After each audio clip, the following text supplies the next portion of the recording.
from family of gamers. Welcome, War Gamers, to an exciting 6th edition battle report. This is the first one that we're ever going to do. First one. So we've been playing 5th edition for about a year, and then we learned all the rules. We're pretty decent. Yep. Now 6th edition. Yep. So, alright, so what we're going to do is 2,000 points. 2,000 points. And we're going to help each other, kind of like do that. Yeah. Alright, so and then we have the terrain that some of us painted up and some of us made, and we're going to work with it. And hopefully the terrain will be better because we're working on stuff now. Yeah. And stuff isn't painted, but we're working on it. You got to work on your stuff to get painted to make it look awesomer. Okay, so what we'll do is we'll introduce the armies. Yep. We got Nids versus Ultramarines. Alright, so right now we're gonna go over the mission. Okay, so what we did was we're going straight by the book. In the back of the book on page 424 of the rule book, there is a game summary. It tells you how to do the whole thing. So we're going step by step by the book. First thing we did was we rolled for the mission. Alright? The first mission is we rolled, it was a 5, right? We rolled a 5, and we have the Emperor's Will. And basically there's 2 objectives that we'll show you afterwards. Whoever holds the objective, it's 3 victory points. Okay, so but you have to hold it by your troop choices. Yeah, just troops. Just troop choices, not elites. Can't be elites, fast attack, can't be anything like that. But the thing is, you can contest it, and like say I have troop choices in it, but you get an elite choice that's in 3 inches of it. You can contest it, and nobody gets the points for it. Now, can it be like in, like it can be 1 inch, 2 inch, or 3 inches away? Yes, the furthest away is 3 inches. So if you're like right on top of it, it's still contesting it. All right. Okay. Number 2, what I like is the new thing is you have 3 secondary missions. Okay. So slay the warlord. You get 1 victory point if you slay the warlord, and you have to pick a warlord. Number 2 is first blood. So the first army that kills a unit of the other army gets a victory point. And then the third one, it's like kill point, basically. It's kind of like a kill point. So if you destroy 1 unit, so it's like if I destroy, I don't know, one of your attack squads, I got a kill point. Let's say I destroy one of your warrior brutes or a carnifex. It's still whoever kills the first unit, monstrous creature, whatever. It's just a unit. And it can be independent. If it's independent character, that counts as a unit. I'm assuming, yeah, because he's its own unit. All right. And then line breaker, which means that you have to have at least 1 scoring guy or non-scoring guy in your opponent's deployment area. So basically, that's the mission. And the other thing we did was we rolled for battlefield. So we rolled a 2. And we got hammer and anvil. So we're going to show you the table, and I'll show you what hammer and anvil is. Okay, so here's our table, and what we did was we divided it up. We got some terrain, like I said, we were working on, but basically the middle of the table for a hammer and anvil split in half. And you have a deployment zone, 2 feet over here, or 24 inches, and 24 inches over here is the opponent's deployment zone, the Nids versus the Ultramarines. So the Nids are here 2 feet up, and over here, 2 feet back, is the Ultramarines deployment zone. And you have 2 objectives. Okay, the Ultramarines put their objective there. Right there with their scout squad. Right, and then over here, the Nids put theirs with a squad of 3 warriors. Okay. So we deployed and everything. So now we're gonna show where we deployed. So I got my HQ High Tyrant here. He has a Lash Whip, Bone Sword, Heavy Venom Cannon, Regeneration, Toxin Sacs, and Acid Blood. Over here I got my a squad of 10 Gargoyles. They're fast attack. They have flesh borers, wings, adrenal glands, and toxin sacs. I got a squad of 3 warriors here protecting the objective. They are troops. They have 2 venom cannons, 5 death spitters. 5 guys have death spitters, and 2 have venom cannons. They all have rending, they all have adrenal glands, and they all have toxin sacs. But only two have venom cannons, and only 5 have decimators. These here are the 4 warriors, but one of them broke apart, so we're using this net that my dad painted as a warrior, you know. He's a proxy. Yeah. They basically the same thing. They got toxin sacs and that stuff. Hormones. Then I got termagants. Termagants. They have their devours, adrenal glands, and toxin sacs. This is the squad of 12. Here we got 24 gene stealers. You got a lot of genes. Yeah, and a broodlord right here. Okay, so the broodlord is a psyker. Yes, he is. Oh, and the hive tyrant's a psyker too. So I have 2 psykers. That is it. My broodlord has rending, scything talons. He's got fleet and acid blood. Gene stealers have rending, fleet, adrenal glands, and toxin sacs. Then when you come over here on top of this ruined building, we got my Tyranid. He has a devourer, scything talons, adrenal glands, toxin sacs, and a regeneration. This is my warlord. Tyranid Prime. Then I got my Tyranid Carnifex right here. He has crushing claws, twin-link devourer, regeneration, bioplasma, adrenal glands, and toxin sacs. Now, why is he on that base?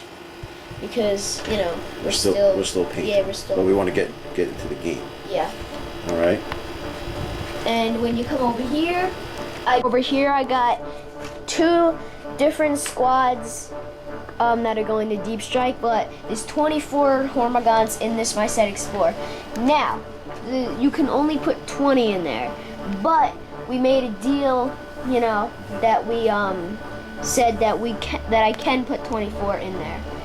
That I can put 24 in there in Right, so my we set agreed, Explorer. we agreed that Yeah, we agreed. could take the extra 4 guys. I don't want. Yeah, and then they're gonna deep strike in the second round.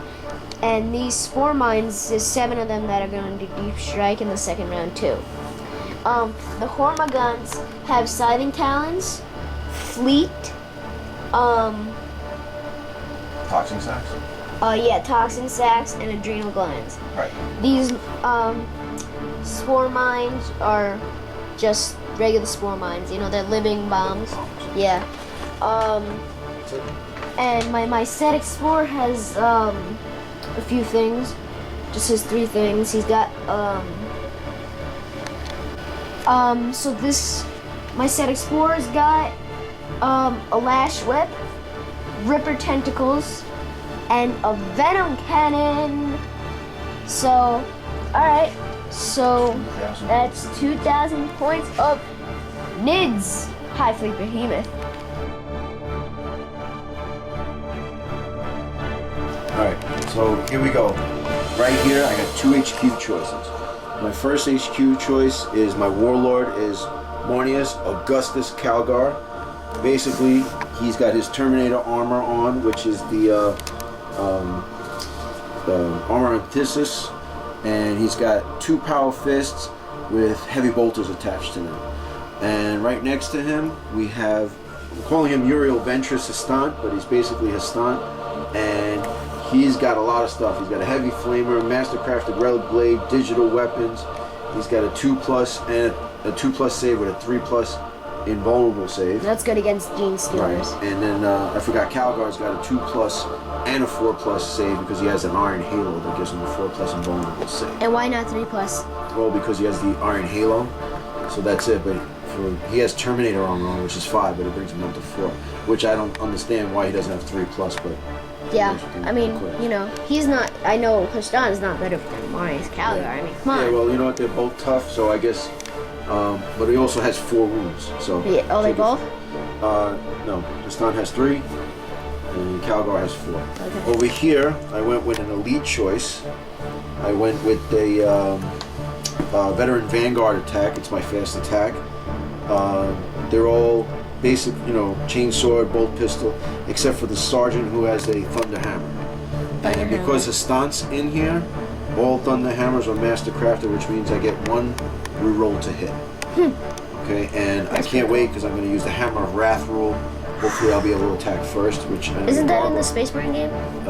Yes. When you hit the ground and everything gets crazy. That is awesome. Okay, over here I have one Rhino with 10 guys in it. Sergeant has a Power Fist, and he has a... everybody's got bolt gun pistols, one flamer, one missile launcher in here. Right. The Rhino itself has two storm bolters and a heavy hunter killer missile. Over here is my other Rhino. Okay, in here is gonna have the sergeant has a Power Fist and bolt gun flamer. The only thing is in here, the sergeant has a teleport homer. Okay, which is great for deep striking or teleporting guys in, which we're going to get to in a minute. I have 1, 2, 3 land speeders, fast skimmers.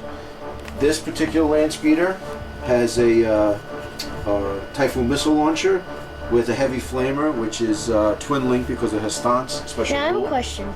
Yes. Remember you said something about if someone's not a troop choice and they're 3 inches away, it also counts as like anything, fast attack, HQ, anything. Doesn't matter. So like could be a vehicle because I have 2 troops in the vehicle driving. So I guess he can contest it, but he can't own. Like I can't take that. 3. I can't take that. So technically, if you bring him over there, you only get 1. Well, you won't get it and I won't get it. So you know I'll get 1 for being in the deployment zone, but I won't get the 3 for having the objective. Yeah. Second land speeder has an assault cannon and a heavy flamer, which is twin link because I stunt, like I said before. And the same thing here, auto cannon, assault cannon with the heavy flamer, but I don't have a heavy flamer, but we're gonna pretend. Okay, Proxy. over here, here's my objective. There it is, the objective. And I have my scout squad. Right here, Sergeant Telion, who is the Ultramarine super sniper.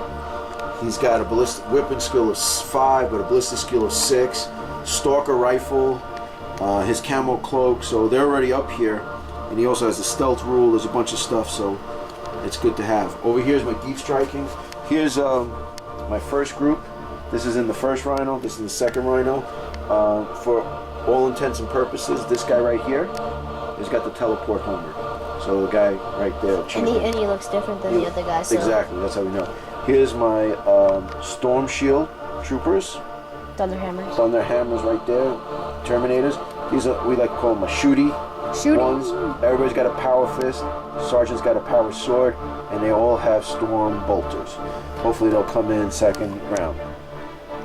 And that. This is the battle for McCray. Alright, so next thing we did was we rolled our Warlord traits. I rolled personality traits, I got a 1, and it says your Warlord and his unit have the counterattack special roll while they're in their own deployment zone. So I get counterattack in my deployment zone as long as he's there. Is that good or bad? I don't know. I'm gonna make him go, so yeah. I don't know. I mean if he comes back we will get it, but whatever. I got 4. You got the strategic genius, which is whilst your Warlord is alive, you can reroll any reserve rolls, failed or successful. So, alright, so now we're rolling for my lucky purple dice. See who goes first. Lucky Ready? purple. Go. 6. I am going to try to steal initiative.